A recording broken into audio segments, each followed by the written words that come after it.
Hello friends, welcome to நம்ம இல்லம். இன்னைக்கு வீடியோவில் ரொம்ப ஹெல்தியான கேழ்வரகுல இட்லி தோசை எப்படி செய்யலாம் அப்படிங்கிறத பார்க்கலாம். அதாவது கேழ்வரகை எத்தனை மணி நேரம் ஊற வச்சு அதுக்கப்புறமா மாவரைச்சு அந்த மாவை எத்தனை மணி நேரம் புளிக்க வச்சு ரொம்ப சாஃப்டான கேழ்வரகு இட்லியும் கிறிஸ்பியான கேழ்வரகு தோசையும் எப்படி செய்யலாம் அப்படிங்கிறத ஸ்டெப் பை ஸ்டெப்பாக இந்த வீடியோவில் டீட்டெயிலாக பார்க்கலாம். இப்போ தான் நீங்கள் நம்ம சேனலை ஃபர்ஸ்ட் டைம் பார்க்குறவங்களா இருந்தால் சப்ஸ்கிரைப் பண்ணிவிட்டு வீடியோவை ஸ்கிப் பண்ணாமல் ஃபுல்லாக பாருங்கள். அப்போ தான் நான் வீடியோவில் இடையில சொல்லியிருக்க ஒவ்வொரு டிப்ஸுமே உங்களுக்கு யூஸ்ஃபுல்லாக இருக்கும். இந்த உலக்கில் சரியாக ஒரு உலக்க அளவு கேழ்வரகு எடுத்திருக்கேன். கேழ்வரகுல நிறையா குட்டி மண், கல், தூசி இருக்கும். அதனால் முடிஞ்ச வரையும் கேழ்வரகை நல்லா புடைச்சி சுத்தம் பண்ணி எடுத்துக்கங்க. எந்த உலக்கில் கேழ்வரகு அளந்து எடுக்கிறோமோ அதே உலக்கில் தான் மற்ற பொருட்கள் எல்லாமே அளந்து எடுத்துக்கணும். இது கூடவே இட்லி அரிசி அரை உலக்கு, உங்ககிட்ட இட்லி அரிசி இல்லை அப்படின்னா சாப்பாட்டுக்கு யூஸ் பண்ணக்கூடிய அரிசி கூட அரை உலக்கு சேர்த்துக்கலாம். அடுத்ததாக சரியாக அரை உலக்களவு பச்சரிசி சேர்த்துக்கலாம்.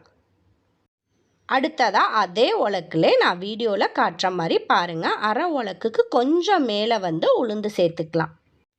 வெந்தயம் ரொம்ப சேர்க்க வேணாம், இந்த மாதிரி அரை ஸ்பூன் மட்டும் வெந்தயம் சேர்த்துக்கலாம். இப்போ தண்ணி விட்டு களைஞ்சி எடுத்துக்கலாம்.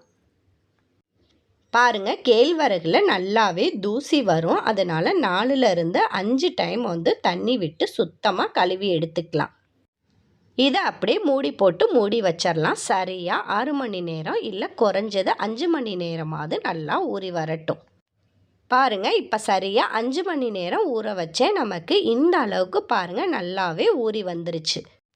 சாதாரண அரிசியில் நம்ம இட்லி தோசை செய்வோம். அதை கொஞ்சம் டைம் எடுத்து ஊற வச்சாவே போதும். ஆனால் இந்த மாதிரி கேழ்வரகு கலந்து நம்ம இட்லி தோசை செஞ்சோன்னா குறைஞ்சது 5லிருந்து 6 மணி நேரம் ஊற வச்சாதான் இட்லி சாஃப்டாகவும் தோசை நல்லா மொறுன்னு வரும்.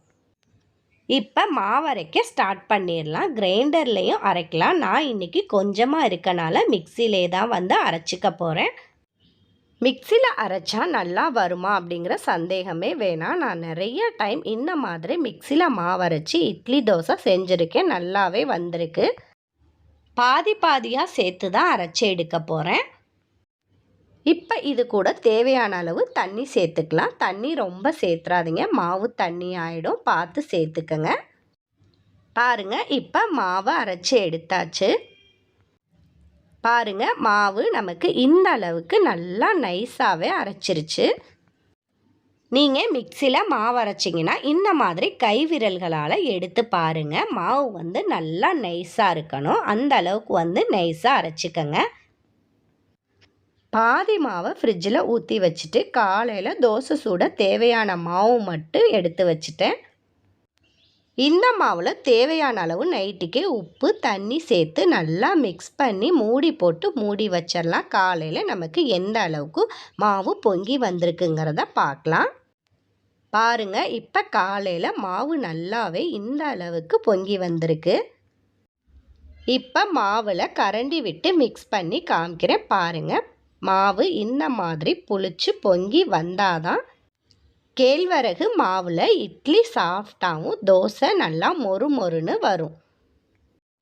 இப்படி தான் கேழ்வரகு மாவு நல்லா புளிச்சு பொங்கி வரணும். இதுதான் மாவுடைய கரெக்டான பக்குவம். இப்போ மாவை நல்லா மிக்ஸ் பண்ணிக்கலாம்.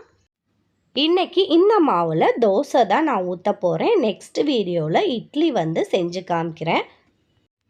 எப்போவுமே நீங்கள் கேழ்வரகு மாவில் தோசை ஊற்றும் போது கல் காயாமல் தோசை ஊற்றிடாதீங்க. தோசை மொறுன்னு வராது.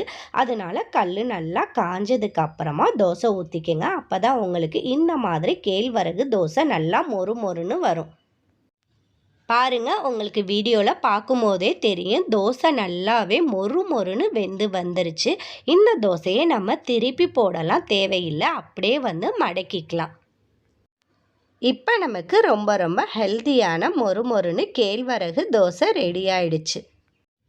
எப்போவுமே ஒரே மாதிரி அரிசி மாவு தோசையே சுடாமல் இடையில முடிஞ்ச வரையும் இந்த மாதிரி கேழ்வரகை உணவில் சேர்த்துக்கங்க. ஒன் டைம் நீங்கள் இந்த மாதிரி தோசை ட்ரை பண்ணி பாருங்கள். இதோட டேஸ்ட் எல்லாத்துக்குமே பிடிக்கும்.